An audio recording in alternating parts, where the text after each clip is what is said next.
Високата цена на струја во престојната сезона за грејање е реален ризик да ги испразни сметките на општините. Имаат ли тие план како да се премости зимата со најмалку пари? Општина Карвинци ќе воведе некој нов, би рекол, систем на штедење. Ние веќе правиме нов концепт како сето тоа би изгледало во текот на зимата и во текот на следниот период. Имено овие зголемени сметки за струја имплицираат нормално поголеми трошоци во буџетот, така да еве со онаа конкретна верзија која што ќе ја изработиме во текот на следниот период, се надевам дека ќе заштедиме и порационално ќе ја поминеме зимата.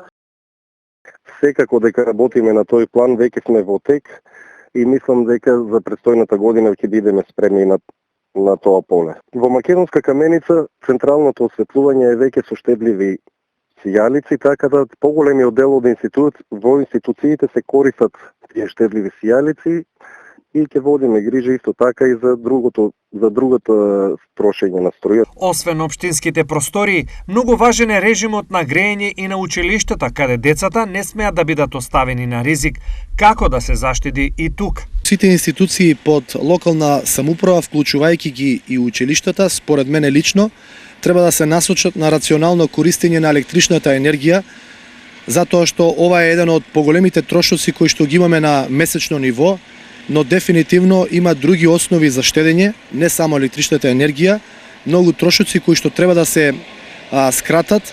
За мене не е ова решение на проблемот, штедењето на електричната енергија, секако треба да се насочиме на рационализација и на ефикасно трошење, но не и целосно штедење, затоа што граѓаните и институциите имаат потреба од користење на електрична енергија. Ставките за струја од нова година наваму за општините и јавните претпријатија се огромни и тие се неколкукратно поголеми.